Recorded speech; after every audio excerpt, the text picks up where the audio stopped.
Vamos a ampliar nuestro problema base incorporando, digamos, otra dimensión espacial. Eh, entonces aquí vemos la ecuación diferencial, que es una ecuación de difusión pura, pero ahora con difusión en las direcciones X e Y espaciales, con el mismo coeficiente de difusividad. Para simplificar, en principio podemos pensar en un dominio simple, directamente de tipo rectangular, donde x varía entre 0 y a y entre 0 y b, y esto se desarrolla para t mayor que 0. Como condiciones de borde damos una condición inicial, es decir, el valor de u sobre todo el dominio, una función f de xy, las condiciones, y por otro lado pensamos en condiciones de borde simple sobre los cuatro bordes del rectángulo, es decir, sobre ese contorno cerrado, directamente dando el valor de u a través de una función g. Hacemos un planteo entonces ahora del método explícito centrado, que es formalmente muy parecido a lo que hicimos para una dimensión. Obviamente ahora la solución numérica tiene índices i y j, pensamos que i en la dirección x, j en la dirección y el supraíndice n de avance temporal. Pero por lo demás, ahí vemos en el gráfico la molécula de cálculo. Lo que hacemos es simplemente hacer el reemplazo de las derivadas segunda por expresiones en diferencias centradas para x y para y. Y esto vale para todos los nodos interiores. Pensemos que los nodos van de 0 a nx en la dirección x y de 0 a ni en la dirección y obviamente para n mayor o igual que 0. Luego queda por imponer las condiciones de borde, que es muy sencillo, la condición inicial, u supra 0 de ij en todos los nodos interiores, y luego u y jn sobre los contornos, digamos. Y obviamente, como en el caso unidimensional, este es orden 1 en t y 2 en el espacio, ahora es delta x al cuadrado, delta y al cuadrado. Siendo un esquema explícito, podemos despejar explícitamente la incógnita y queda entonces expresada como este promedio pesado entre los valores de u y j y los cuatro vecinos, donde aparecen ahora los parámetros numéricos en estas combinaciones, donde nuestro R clásico ahora lo hemos discriminado en R sub x y R sub y, dependiendo si está relacionado a delta x o a delta y, pero por lo demás es todo muy parecido a lo que hicimos en el caso 1D. Procedamos ahora a presentar el análisis de estabilidad. Para simplificar un poco el análisis, vamos a suponer que el paso en ambas direcciones espaciales es el mismo, es decir, que delta y es igual a delta x, de modo que solo nos quedamos con un parámetro numérico r, que es de delta t sobre delta x al cuadrado. Luego, siguiendo la metodología de von Neumann, la perturbación delta u y j n la expresamos como psi supra n, y luego ponemos modulaciones sinusoidales en la dirección x y en la dirección y, introduciendo números de onda kx, ky. En esa expresión, para diferenciar el i, digamos, imaginario de nuestro índice i, al primero le pusimos un sombrero. Faltó decir, digamos, que esto lo vamos a tener que reemplazar en la ecuación en diferencias para la perturbación, que siendo un problema lineal y homogéneo es formalmente idéntica a la ecuación en diferencias original. Entonces, si se introduce esta forma de la perturbación, se puede arribar fácilmente a la expresión del factor de amplificación que aquí se expresa, que bueno, es muy parecido a lo que vimos en el caso 1D, se le agrega un término y luego tenemos que imponer la condición de estabilidad módulo de G menor o igual que 1, cualquiera sean los valores de Kx y de Ki, ¿no es cierto? Ahora son dos valores que serían, en el fondo podríamos pensar que son dos componentes de un número de ondas vectorial, pero el hecho concreto es que hay que acotarlo cualquiera sea el valor de Kx y Ki, y se llega bueno, en forma relativamente directa a que la condición es R menor o igual a 1/4, es decir, que es una restricción, fíjense ustedes, un poco más estricta que en el caso unidimensional, que era 1/2, ¿no es cierto?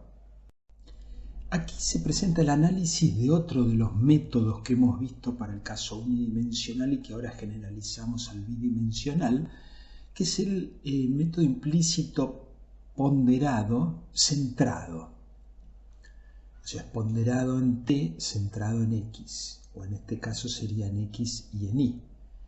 Bueno, la forma es casi trivial, digamos, lo diferencia del explícito que acabamos de ver es simplemente que aparece una ponderación entre las diferencias segundas, digamos, que están evaluadas en n y en n+1, con ese factor de ponderación tita que ya habíamos introducido en el caso unidimensional. El análisis de estabilidad de este método lleva a la misma condición que tenemos en el caso 1D, es decir, si el factor de ponderación tita es mayor o igual que 1/2, el método es incondicionalmente estable. El orden de precisión obviamente es 1 en delta t y 2 en el espacio, digamos, en delta x y en delta y. Salvo obviamente para el caso particular en que tita es igual a 1/2, es decir, usamos un Crank-Nicolson, en cuyo caso pasaría a ser orden delta t al cuadrado. En este gráfico se observa la molécula de cálculo y ahí se ve claramente que en la ecuación en diferencia aparecen acopladas 5 incógnitas, antes eran 3 en el caso 1D, en el caso 2D entonces son 5 porque es una a cada lado en cada dirección, X e Y. En consecuencia, esto nos va a llevar a un sistema de ecuaciones algebraicas acopladas. Aquí vemos una de las ecuaciones de ese sistema de ecuaciones algebraicas acoplada, que por simplicidad está mostrado para el caso particular tita igual a 1, es decir, el fuertemente implícito Euler inverso. Lo que es digamos, importante destacar acá, que ahora el sistema algebraico está acoplado en ambas direcciones, X e Y. Entonces, en el caso 1 de esto, el acoplamiento lleva a un sistema algebraico tridiagonal. Recordemos que como el problema es lineal, llegamos a un sistema de ecuaciones algebraicas lineales. Era una matriz tridiagonal que se puede resolver muy eficientemente. En cambio ahora ya no es así, porque esto en todo caso va a ser una matriz banda, porque van a aparecer algunos coeficientes no nulos digamos, en diagonales fuera de las tres principales. Y en consecuencia esto ya implica un golpe sobre la, digamos, eficiencia del cálculo, porque al pasar de tridiagonal a banda, entonces ahí realmente hay un esfuerzo de cálculo bastante mayor, más allá del hecho de que obviamente pasar de una dimensión a dos dimensiones ya implica un esfuerzo mayor por paso de tiempo, pero en este caso se ve que hay una carga adicional, digamos, por esto de no tener un sistema algebraico tridiagonal. Se han desarrollado algunas metodologías para tratar de superar de alguna manera este problema de tener una matriz banda en vez de una tridiagonal, y ver si de alguna manera se puede recuperar un poco, al menos parcialmente, esa eficiencia que teníamos en el caso 1D. Y uno de esos métodos es el que se denomina de direcciones alternadas, en el cual lo que se hace es subdividir el cálculo que hacíamos sobre un paso delta t en dos semipasos. En el primero de ellos, que vamos de n a n más un medio, dejamos como explícita a la diferencia segunda en i y como fuertemente implícita a la diferencia segunda en x, tal como se ve acá en la primera línea. Fíjense que en x aparecen las incógnitas en n más un medio, pero solo asociadas a i más 1 e i menos 1, lo cual lleva a un sistema, a una matriz que es nuevamente tridiagonal.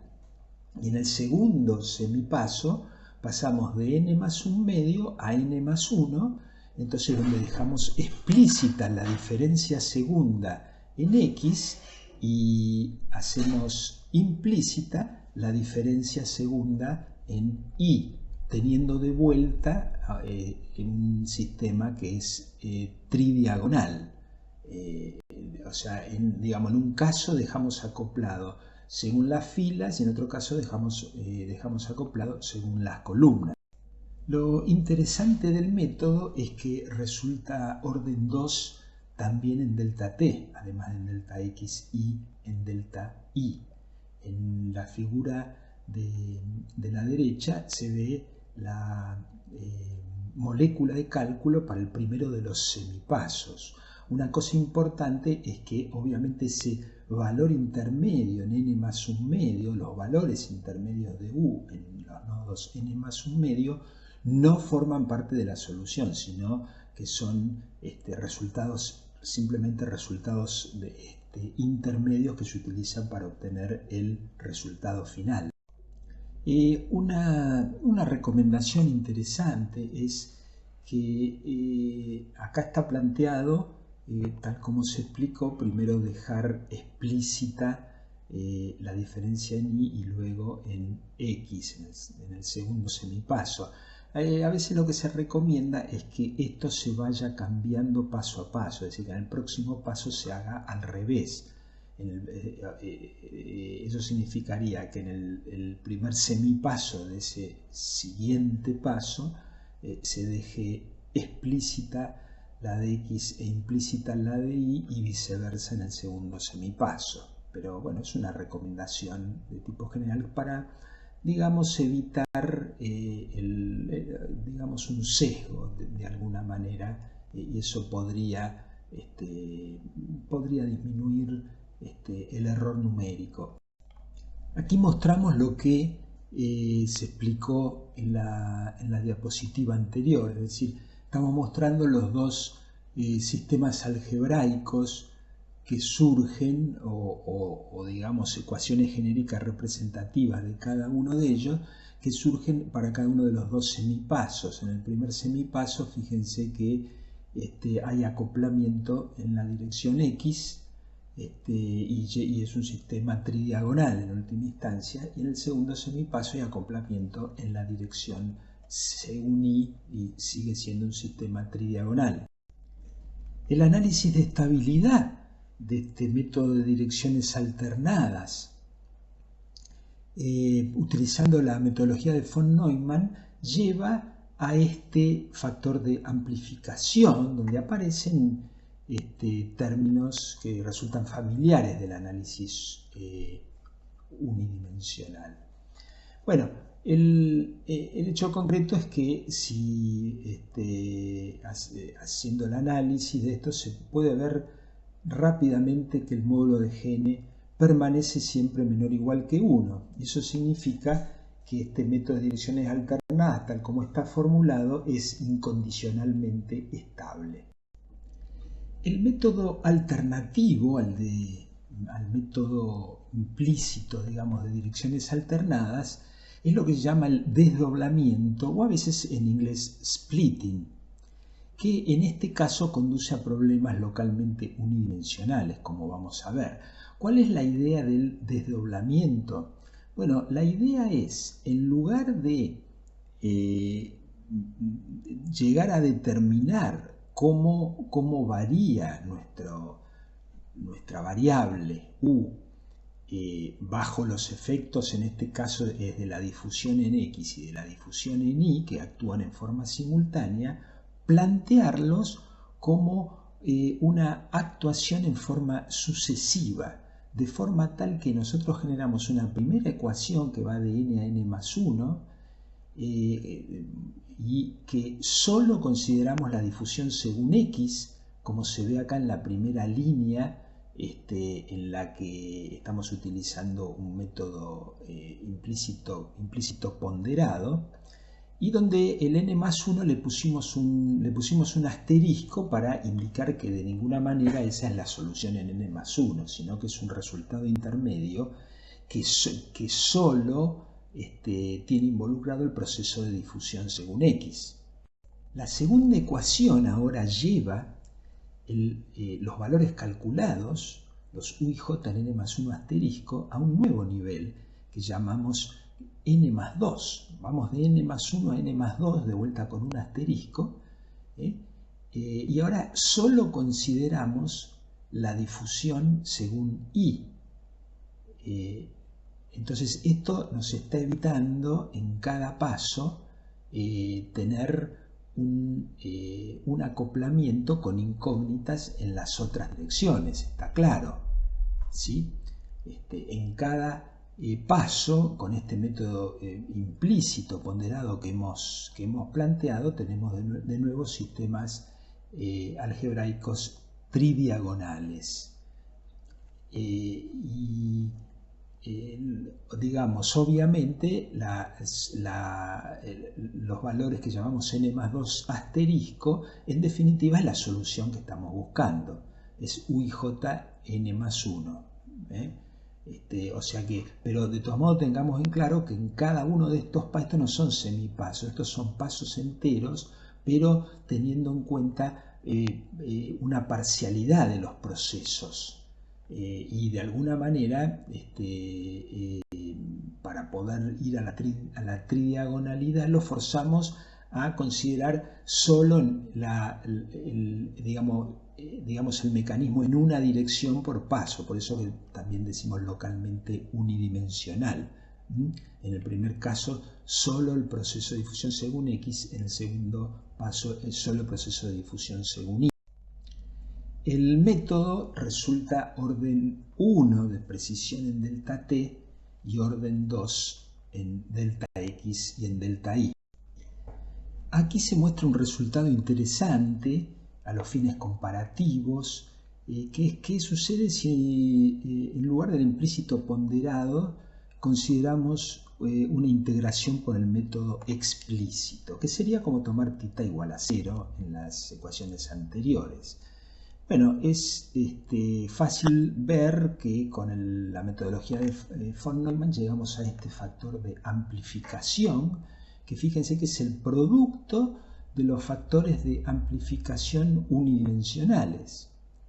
Y cuando imponemos la condición de estabilidad, módulo de Gn menor o igual que 1, nos lleva a la condición R menor o igual que 1 medio, lo cual es interesante porque muestra que con esta metodología se obtiene un método que en realidad tiene un rango de estabilidad un poco más amplio que lo que era el explícito centrado, un método más directo, digamos, ¿no es cierto? Que tenía R menor o igual que un cuarto. Un comentario adicional interesante, importante acerca de este método de desdoblamiento o splitting es que su aplicación es mucho más general lo que estamos presentando en este problema.